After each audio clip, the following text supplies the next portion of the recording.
हिंदू धर्म में मुंडन संस्कार में बच्चों की उम्र के पहले वर्ष पूर्ण होने पर उसके बाल उतारे जाते हैं और उसके साथ ही यज्ञ भी किया जाता है, जिसे हिंदू धर्म में मुंडन या चूड़ाक्रम संस्कार कहा जाता है। हिंदू धर्म अपनी परंपराओं और रस्मों के कारण अपनी एक अलग ही पहचान बनाता है। कई ऐसी भी मान्यताएं हैं जिसका होने का कारण लोगों को नहीं मालूम होता है, फिर भी वह हिंदू धर्म का पालन करके उन मान्यताओं को पूरा करते हैं। और इन्हीं सब में से एक मान्यता है जो मुंडन संस्कार कहते हैं। इसके होने के पीछे का क्या कारण है? क्या मुंडन कराने से स्वास्थ्य पर कोई प्रभाव पड़ता है? इसके कराने से क्या क्या फ़ायदे होते हैं? साइंस के अनुसार मुंडन कराने से बहुत सारे फ़ायदे होते हैं। तो आज हम ऐसे ही कुछ हिंदू धर्म के रस्म और परंपराओं के बारे में बात करेंगे और इन सभी रस्मों के पीछे साइंस का क्या कारण है और उस पर हम आपको बताएंगे। तो सबसे पहले नंबर पे आता है मुंडन संस्कार। इस रस्म में साइंस का मानना है कि जब कोई बच्चा अपनी माँ के गर्भ में होता है तो उस बच्चे के सर के बालों पे अत्यधिक मात्रा में बैक्टीरिया जमा हो जाते हैं, जो कि साधारण धोने पर वह बैक्टीरिया नहीं जाते हैं। साइंस ने एक दूसरी वजह भी बताई है कि बच्चे जन्म के बाद भी माँ की गर्मी की ज़रूरत होती है, जो कि किसी दूसरे इंसान से नहीं मिल सकती। वहीं जब बच्चा 1 साल का हो जाता है तब उसे गर्मी की ज़रूरत नहीं होती है, जिसके कारण बच्चों का मुंडन कराया जाता है। इसके पीछे का यही वजह है कि यह गर्मी को ख़त्म करती है और इससे बच्चों का सर ठंडा रहता है और बच्चों के दांत निकलते समय होने वाले सिर दर्द को भी कम करता है। बालों के हटाने से सिर पर विटामिन डी की कमी नहीं होती है। सिर पर धूप पड़ने पर बच्चों के सेल डिवीजन और खून का प्रसारण अच्छी तरह हो पाता है। और यह भी मान्यता है कि मुंडन संस्कार कराने से भविष्य में आने वाले बाल अच्छे होते हैं। दूसरे नंबर पे आता है माथे पर तिलक लगाना। हिंदू परंपराओं के अनुसार विभिन्न धार्मिक और पूजा पाठ में माथे पर तिलक लगाया जाता है। माथे पर तिलक लगाना बहुत ही शुभ माना जाता है और इसके लिए खास तौर से कुमकुम या सिंदूर का उपयोग किया जाता है। शादीशुदा महिलाओं के लिए सिंदूर सौंदर्यता के प्रतीक और एक जीवन का अभिन्न अंग भी माना जाता है। यही साइंस के अनुसार एक मानव के शरीर में दोनों आँखों के बीच से लेकर एक नस होती है।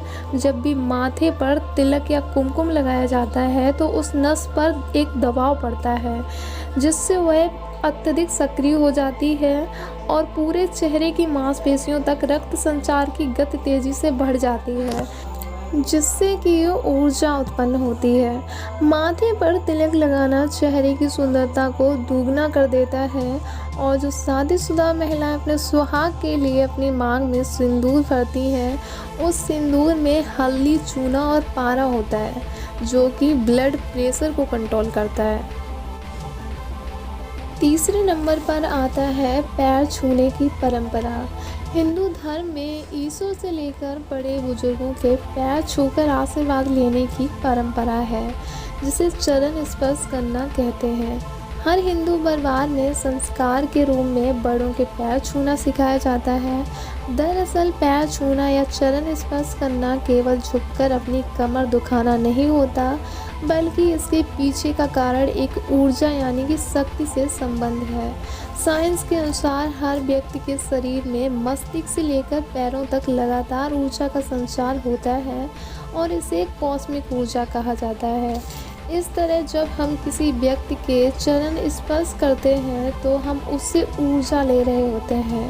सामने वाले के पैरों से ऊर्जा का प्रवाह हाथों से जरिए हमारे शरीर में होता है। चौथे नंबर पर आता है व्रत रखना। हिंदू धर्म में व्रत रखने का बहुत महत्व होता है। कई बार लोग खास तौर से महिलाएं जो कि निर्जला व्रत रखती हैं, जिसमें पानी तक नहीं पिया जाता है। माना जाता है कि सप्ताह में एक दिन अन्न और जल के बगैर पूरा दिन रहना सेहत के लिए फायदेमंद होता है। साइंस के अनुसार व्रत रहना आयुर्वेदिक के हिसाब से शरीर और पाचन तंत्र को स्वस्थ बनाए रखने के लिए बहुत लाभकारी होता है। इससे पाचन क्रिया बेहतर होती है और फल को खाने से शरीर के हानिकारक तत्व बाहर निकल जाते हैं। एक शोध के अनुसार व्रत रहने से हार्ट डिसीज और डायबिटीज और कैंसर जैसी बीमारियों का खतरा कम हो जाता है। नंबर 5 पर आता है सूर्य नमस्कार। सूर्य को देवता मानकर उन्हें नमस्कार करना हमारी परंपरा में शामिल है। इसके साथ ही सूर्य के जल चढ़ाने का भी महत्व दिया गया है, लेकिन इसके पीछे भी एक साइंस का महत्व है। सूर्य नमस्कार एक व्यायाम है जिसके नियमित रूप से करने से मनुष्य स्वस्थ और सेहतमंद बना रहता है। और नंबर 6 पर आता है दक्षिण दिशा में सिर होना। सोते समय इस बात पर विशेष ध्यान दिया जाता है कि दक्षिण दिशा में पैर ना हो, दक्षिण दिशा में सिर करके सोया जाता है। साइंस के अनुसार यदि हम उत्तर दिशा में सिर करके सोते हैं तो हमारा शरीर पृथ्वी की चुंबकीय तरंगों की सीध में आता है और शरीर में मौजूद लौह तत्व दिमाग की ओर प्रवाहित होता है, जिससे न केवल रक्तचाप बढ़ने की समस्या होती है बल्कि कई तरह की मानसिक बीमारियां भी हो सकती हैं। नंबर 7 पर आता है शादीशुदा महिलाएं क्यों पहनती हैं बिछिया। हमारे देश में शादीशुदा महिलाएं बिछिया पहनती हैं। साइंस के अनुसार पैर की दूसरी उंगली में चांदी का बिछिया पहना जाता है। उस उंगली में एक ऐसी नस होती है जिस पर दबाव पड़ने पर उस नस का कनेक्शन यूटेरस से होता है। बिछिया पहनने से यूटेरस तक पहुंचने वाला जो ब्लड होता है वो सही बना रहता है। इसे पहनने से महिला स्वस्थ बनी रहती हैं और उनका मासिक धर्म नियमित रहता है। चांदी जो कि पृथ्वी से ऊर्जा ग्रहण करता है और उसका संचार महिला के शरीर में करता है। तो ये थी हिंदू धर्म से जुड़ी 7 ऐसी रस्में जिन्हें लोग पूर्णतः निभाते हैं। और आज हमने आपको बताया कि साइंस के अनुसार हिंदू धर्म में की जाने वाली रस्मों का क्या महत्व होता है। आज की वीडियो आपको कैसी लगी हमें कमेंट करके ज़रूर बताएं और ऐसी वीडियो देखने के लिए हमारे चैनल को सब्सक्राइब कर लें।